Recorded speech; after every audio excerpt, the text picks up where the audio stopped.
안녕하십니까 여러분. 오늘은 묘족은 고구려의 후예라는 주제를 가지고 여러분과 같이 하는 시간을 갖도록 하겠습니다. 우리 학계에 던지는 질문입니다. 고구려인들은 모두 다 중국화됐는가? 이 질문에 대해서 우리 학계가 지금 반론을 제시를 못하고 있습니다.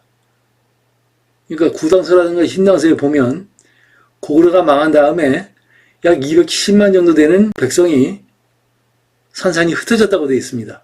그런데 우리가 여기에 대해서 답변을 못하면은 중국 학계가 추구하고 있는 그 동북공정에 수긍하는 꼴이 됩니다.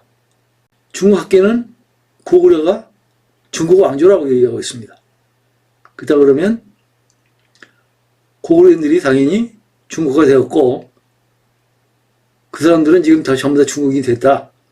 이렇게 얘기할 수밖에 없는 논리가 성립이 되는 것이죠. 자, 여러분들이 보시는 묘족의 여러 가지 모습입니다.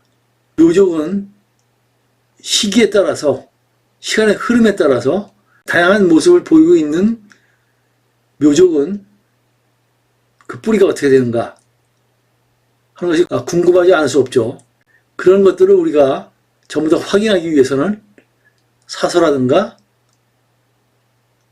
문화사적인 증거, 인류학적인 증거들을 갖다가 전부 다 취합을 해서 결론을 내려야 할 것으로 알고 있습니다. 그것을 이 시간에 여러 학자들의 연구 자료를 빌어서 말씀을 드립니다. 다른 부족들하고 틀리게 이 묘족은 망루를 갖다가 마을에 이렇게 짓고 삽니다. 결국 외적을 방비하기 위해서 망루를 거대하게 짓고 살고 있었었는데 이런 거에 대한 연원이 과연 어떻게 되는가 또 궁금하지 않을 수가 없죠. 사진을 보시면서 궁금증을 풀어가 보도록 하겠습니다. 그 운남성 대국이 바로 후백제였었다라는 그런 내용을 제가 말씀드릴 때 인용했던 그 사서 내용입니다. 예, 구당서에 보면 총장 2년에 669년입니다. 3만 명의 그 고구려 상위 계층을 갖다가 이주를 시키고 또 산동성 레주와 당 영주에 있던 사람들을 모아서 배를 타고 넘어와서 양자강과 회수 남쪽 그리고 산남, 병주, 양주의 서쪽에다가 산계를 시켰다 기록이 나오고 있습니다. 여기서 얘기하는 산남은 지금의 호남성, 호북성 서쪽 지역을 얘기하는 것입니다. 유배를 보냈던 고구려 상위 계층 약 30만 명을 갖다가 어떻게 보냈는지 이동 루트를 예시를 해보겠습니다. 제일 먼저 사서에 나와 있는 것과 마찬가지로 평양성에서 끌어다가 영주, 지금의 조양입니다. 조양 쪽으로 모아놓고 육로로 해서 베이징, 하북성을 지나서 하남성 정주 남쪽으로 이동을 해서 우한, 창사 즉 호남성 쪽에 흩뿌려놨습니다. 그 다음에 두 번째로 연용반도를 가로질러 가지고 대련항에서 배를 타고 레주, 산동성 레주를 통해서 육로로 갔다가 그 다음에 수로를 이용을 해서 서주, 남경 루트를 통해서 우한, 창사에 흩뿌려놨습니다.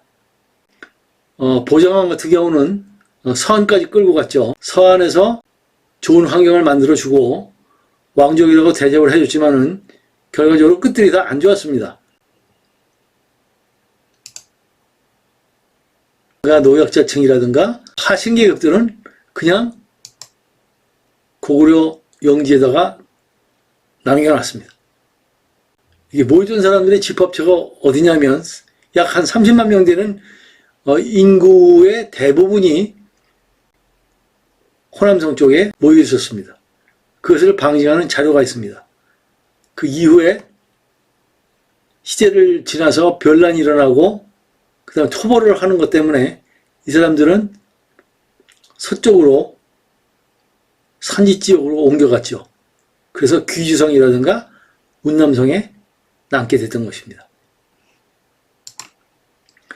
자, 이것을 증명하는 자료가 수서하고 당서에 나오는데, 인구를 비교해 보니까 수나라 양제 때 609년에 호남성의 인구가 21만 8,700명이었었어요. 그런데 현종 때인 742년에는 5배가 늘어난 110만 명 가까이 됐었습니다. 또 지역을 확대해서 보니까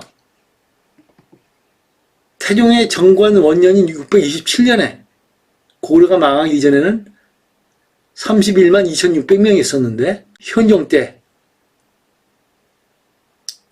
고구려가 망하고 난 다음에 한 90년 지난 그 시기에 4배가 늘어나서 124만 명 됐습니다. 그런데 여기서 우리가 주의할 것은 뭐냐면, 산남 인구는 늘어났는데 나머지 인구들은 줄어들고 있었다는 것이죠. 그렇다 그러면 이걸 어떻게 설명을 할 거냐로 봤을 때, 산남 지역에 유입된 고구려 유민들이 이만큼 늘어났다는 겁니다. 그러면 고구려 유민들 약 20만 명을 끌고 간 주요 목적은 뭐냐? 고구려 사람임을 잊어라. 그 다음에 개간이 안 된 지역을 개간을 해서 먹고 살아라. 그 다음에 그쪽에 토착민인 요족의 반란을 고구려인의 기질로 막아라. 이게 3가지 목적이 있었다고 그렇게 여겨집니다. 그래서 제가 제일 초기에도 말씀드렸다시피 그 묘족과 치유와는 관계가 없다라고 말씀드렸던 이유가 다음 설명에 의하는 것인데, 서남 쪽에 있었던 남조를 당나라가 치게 되죠. 그러다가 대패를 당합니다. 그것도 2번씩이나. 그래서 그 다음부터는 쳐들어오지 못합니다. 그런데 이 사람들이 워낙 그 기질이 거세고 전투적이다 보니까 주작을 주창했던 주인은 묘족이 흉폭하다라고 써버렸습니다. 1898년에 청조가 망할 무렵에 그 병법 자강운동이 일어나서 그것을 주동했던 강유위, 즉 강유위가 민족 개념을 도입을 해서 이 민족을 적으로 만들어서 타도해야 할 대상으로 개념화 시켜버립니다. 그래서 만들어진 것이 바로 치유입니다. 묘족은 치유의 후예다. 묘족 학자들하고 의견이 맞아서 된 겁니다. 치유가 묘족의 조상으로 만든 것은 장병린이라든가 추영이라든가 병법자가 운동을 갖다 주도했던 강유이라든가 양계초라든가 이런 사람들이 결국은 조작을 했어요. 그러다가 1995년에 진청이라는 사람이 학자들의 요청을 받아들여 가지고 입법을 시킵니다. 그리고 학자들은 거기에 또 만족감을 표하죠. 그래서 결국은 치우가 묘족의 조상이다, 이렇게 변질이 되게 된 것입니다. 따라서 치우와 묘족과의 관계는 명확하지가 않다. 그리고 의도적으로 만들어진 것이다. 이렇게 여러분들이 이해하시면 될 것 같습니다. 자, 그 다음에는 묘족의 치마에 이제 그려진 강물의 그 숫자가 있는데, 큰 강을 건너지 않은 묘족이 있고, 2개를 건넌 묘족이 있고, 3개를 건너온 묘족이 있습니다. 그것이 묘족마다 전부 다 틀려요. 위치마다. 그래서 이것은 뭘 얘기하느냐? 3개의 강물을 건너온 묘족은 황하를 지나서 양자강을 지나서 나중에 송나라 이후에 또 쫓겨갈 때 귀주강을 건넜다. 이것을 기록을 했고요. 2개의 강물을 건너온 묘족은 탁한 물, 즉 화하와 양재강을 지나서 왔다. 그 다음에 강물을 건너지 않은 묘족은 뭐냐? 이 사람들은 고구려 당시의 황하가 지금의 하북성으로 흘러 들어갔기 때문에 그 남쪽에 있었던 산동이라든가 하북 남쪽에 살았던 묘족의 조상들이 남쪽으로 걸어 내려와서 남북 수로를 타고 내려왔다. 그래서 강을 건너지 않았다는 것이죠. 그리고 지금의 그 양자강 하구 쪽에 도달을 해서 바로 사천 쪽으로 들어가는 양자강을 역행해서 이기게 됐다라는 기록들을 원주민들의 말을 연구한 학자들이 얘기를 하고 있습니다. 그 두 개의 강물을 건너온 묘족 중에서 대화묘족이라고 있는데 이 사람들이 그 고구려 왕족과 귀족의 후예로 그렇게 여겨진다고 연구가 돼 있어요. 왜냐하면 모든 묘족들이 이 사람들을 따랐다 이겁니다. 그래서 이 대화묘족이 가장 그 우두머리 묘족이었었고 소화묘족은 대화묘족 다음에 위치를 차지를 했던 것으로 보이고 대남산 묘족도 그 도성에 살고 있었던 것으로 그렇게 여겨지고 있습니다. 남송의 정부가 양자강 남쪽으로 왔을 때 이 사람들이 결국은 쫓겨나게 됐고 그 다음에 명나라 때 들어가지고는 이 말 안 듣는 민족이라고 그래서 대대적으로 정벌을 하게 됩니다. 영역을 넓히려는 청나라 정부에 의해서 또다시 순환을 받게 돼서 호남성, 호북성의 서쪽 지방에 있던 사람들이 지금의 귀주성, 운남성, 광서성, 강서성 쪽으로 전부 흩어지게 되죠. 그래서 그 증거가 귀주 안수묘족이라든가 여러 묘족들의 그 치마 앞가리개를 보면 이렇게 그 가로로 줄쳐진 게 있습니다. 가로로 줄쳐진 거는 강을 몇 개를 건너왔다 하는 것을 말하는 징표라고 그래요. 이런 경우 3개, 이런 경우 2개, 이런 경우 1개입니다. 자, 그 다음에 귀주의 소화 묘족 사람들이 입는 옷을 보면 이렇게 망토처럼 걸치고 있는데 여기에도 뜻이 있습니다. 그래서 이 사람들이 원래는 글을 알고 있다가 자기 글을 잊어버렸어요. 그러다 보니까 글이 없었고 그 자기들의 옷에다가 영원히 기록하게 되었죠. 그 내용을 한번 보시죠. 자, 여기에 보는 이 꺾은 편은 성벽입니다. 그 다음에 바깥쪽에 보이는 것이 성각휘고 꽃술처럼 모여있는 것은 바로 수비병사입니다. 접힌 부분이 바로 궁궐이 있었다는 것이죠. 그래서 그것을 표시를 했다고 그렇게 연구되고 있습니다. 자, 이 그림을 보시면 어떠십니까? 한복이랑 같지 않으십니까? 그래서 보시면 색동 저고리가 거의 유사하죠. 그 다음에 우리가 특이하게 주목해야 될 이 허리춤에도 주름이 되어 있고 치마에도 주름이 되어 있어요. 치마 단에도. 이것은 중국 복장이 아니라 묘족 고유의 복장이면서 고구려 양식입니다. 전승되는 그런 역사의 시가 있어요. 보면은 사족한테 밀려서 남쪽으로 이동을 했는데 황하가 보였다는 그런 전승된 시가 내려오고 있고 사주에 사족과 즉 당나라와 전쟁을 할 때 묘족의 조상들이 장렬히 전설을 해서 황하를 건넜다고 그랬고 두나이모강 즉 청수와 양양을 건넜다라는 그런 시를 또 다른 묘족이 얘기하고 있고 호남성과 귀주성의 동쪽에 사는 그 묘족은 그들이 원래 동쪽의 바닷가 가오에서 이동을 해왔다고 얘기를 합니다. 가오가 어디냐? 가오리죠. 큰 전쟁이 난 게 2번이 났다고 얘기를 합니다. 수나라 때하고 당나라 때 크게 전쟁이 나서 마지막에는 당나라와 연합한 군인들이 쳐들어오는 바람에 결국은 자기네들이 져서 이렇게 이동해 왔다. 이렇게 얘기를 하고 있습니다.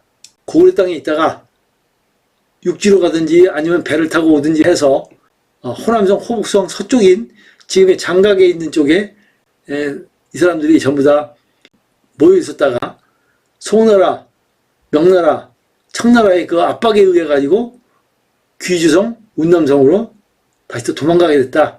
그래서 심지어는 지금의 태국과 크메르 북쪽에 도망가게 됐다.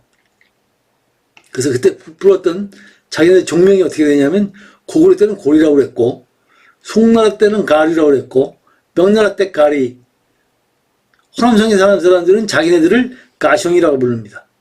운남성에 사는 사람들은 가무, 아무라고 부르고 귀지성에 사는 사람들은 자기네들을 가나오 가루오라고 부릅니다. 광사성에 사는 사람들은 가몽 가로우라고 부릅니다. 캄보디아에 사는 사람들은 자기네들을 몽이라고 불러요. 그러니까 아까도 초기에 말씀드렸다시피 몽크메로가 바로 이 사람들입니다. 결국은 그 몽크메르족이 고구려를 조상국가로 두고 있었던 그런 민족이다. 이렇게 볼 수 있는 것이죠. 북쪽에서 걸어서 혹은 그 운하의 그 배를 따라가지고 이렇게 넘어와서 모였던 곳이 어디냐면 지금의 호남성입니다. 장각에 있는 쪽이고 그 중심 지역이 회화시라고 지금 남아 있습니다. 그래서 그쪽은 어디냐 주로 호북성과 호남성과 귀지성, 강서성 그쪽 지역이죠. 이쪽에는 태평관계에 의하면 고려파가 있었습니다. 즉 고려 사람들이 모여서 사는 동네가 있었다라는 기록이 분명히 나옵니다. 그래서 체질 인류학적인 그 다음에 문화적인 전승관계를 보면 첫째로 화랍 요인이라고 하는 사람들인데 이 사람들이 요족이 아니라 묘족입니다. 원래는. 근데 자기네들이 요족으로 알고 있다고 그러는데 혈액 검사를 하다 보니까 조선인과 제일 가깝다. 이거는 1930년대에 벌써 이루어진 연구 결과입니다. 비효통이라는 사람과 왕동해라는 그 부부가 이미 이때 연구를 했어요. 묘족은 주변 민족이 없는 난생설화를 갖고 있습니다. 그 다음에 세 번째로 시조 여인이 있었어요. 고구려의 유아부인과 마찬가지로 그 다음에 만주족이라든가 거란족이 후예로 알려지고 있는 다월족도 버드나무 여신을 모시고 있었습니다. 그 버드나무 여신을 이 사람들의 말로는 포뚜오마마라고 불렀답니다. 고구려의 10월에 열리는 동명이라든가 영고라든가 이런 제천의식이 이 사람들도 음력 10월에 있었다. 그리고 굴에서 조상신과 북을 모셔와서 축제를 했다 하는 것입니다. 몽고의 쿠릴타이와 같은 그런 행사이죠. 이 대화묘족이 쓰고 있는 이 은관, 이거는 연원이 어떻게 되는가 하는 것을 보면은 추는 춤을 노생춤이라고 합니다. 은제 관식을 전부 다 머리에 두르고 온 몸에는 은으로 된 치장을 했어요. 그래서 연구된 결과에 의하면 어떤 여인은 몸에 두르는 은의 무게가만 20kg였다고 합니다. 은관은 중국 학자들은 물소 뿔이라고 그러는데 조관을 뜻하는 것입니다. 다행히도 묘족의 고구려와 관계가 있는지 없는지 모르고 혹시 연구 결과에 의하면 이런 논문들이 나와 있어요. 그리고 제가 봐도 논문이 상당히 치밀하고 자세하게 잘 만들어졌습니다. 한 수십 개 논문이 나온 것으로 알고 있는데 이것을 보시면 참고가 될 것 같습니다. 여섯 번째로 묘족의 백조옷이다. 제사장이 있는 것이다. 고구려 장치는 일호분하고도 연결이 된다. 왜냐하면 신수가 있고 제사장이 신수 밑에서 그 신들을 불러 모으는 제천의식이 있었어요. 이것을 이어받은 거 아니냐 이렇게 학자들은 보고 있습니다. 머리 장식하는 새 깃털에 대해서 노학암일기라는 그 유교가 진 것에 보면 이 묘족들이 미혼남은 머리 상투에다가 금괴 깃털을 꽂는다고 얘기를 했고 청나라 시대 때 이종방이라는 사람이 쓴 그 검기를 보면 그 묘족에 대해서 자세하게 나와 있어요. 그래서 무슨 여기는 이제 흑묘라고 되어 있는데 묘족이 검은 옷을 입었기 때문입니다. 청나라 사람들하고 고구려 사람들이 그 검은색을 좋아했다고 그랬죠. 그래서 그거의 유습 아닌가 이렇게 보고 있고요. 귀지성 계리 일대의 묘족 남자들은 상투에 흰 달기나 금괴 꼬리를 꽂는다. 그 다음에 우리에게도 잘 알려진 그 도리류조라는 일제시대 때 학자는 이 귀지성에서는 마을에서 새 깃털을 머리에 꽂는다라고 돼 있어요. 그 사람들이 군인들이다 이렇게 연구 자료가 있습니다. 달리는 기사의 그 머리에도 같은 새 깃털이 꽂혀 있다. 같은 유습을 갖고 있다 이렇게 볼 수 있습니다. 문헌사학적인 증거인데 북사라든가 위서의 고구려전에 그 다음 백제전에 보면 절풍이라고 쓰고 있고, 그 다음에 꽃과 시험 새겼는데, 즉 선비들은 새 깃털 2개를 머리에 꽂는다라고 돼 있어요. 그 다음에 금과 은으로 장식을 한다. 그 다음에 위서 고구려전에도 똑같은 얘기가 돼 있습니다. 절풍을 썼다 하는 내용은 이 귀주성, 운남성 쪽에 거주하고 있는 대화묘족이라고 하는 사람들이 이렇게 쓰고 축제를 벌였어요. 처음에는 남자 왕들만 쓰다가 전쟁을 거치면서 그 모자 쓴 사람이 타켓이 됐어요. 그래서 그걸 피하기 위해서 여자들도 위장을 해서 왕관을 쓰던 이런 절풍이 나중에는 습속화돼 가지고 여자들도 절풍을 썼다 하는 겁니다. 고구려 여인의 복식뿐만이 아니라 치마를 주름 치마를 입었는데 허리춤까지 주름을 잡았다는 말입니다. 그런데 이런 양식은 당나라라든가 기타 나라에는 없었어요. 결국은 고구려의 고유한 양식이다 이렇게 볼 수가 있습니다. 이제 서옥제라고 그래가지고 그 남녀가 결혼하면 신랑이 신부집에 가서 3년 이상을 사는 것이죠. 대리사위 역할을 하는 겁니다. 그 다음에 이제 그 형사치수제가 있었다. 카자흐스탄이라든가 이런 쪽에도 형사치수제가 있어서 이것은 기마족의 공통적인 습성이었었다 여겨지고 있는 것이고, 마지막으로 집안에 시신을 매장하는 풍속이 있었다. 북사의 고구려조를 보면 부모가 죽거나 형제, 자매가 죽으면 집 안에다가 시신을 모시고 3년 후에 좋은 날을 택해서 장사를 지낸다는 얘기죠. 이런 습성이 지금도 묘족한테 있다. 당내 원형은 요한문명에서 시작된 것으로 이렇게 보고 있죠.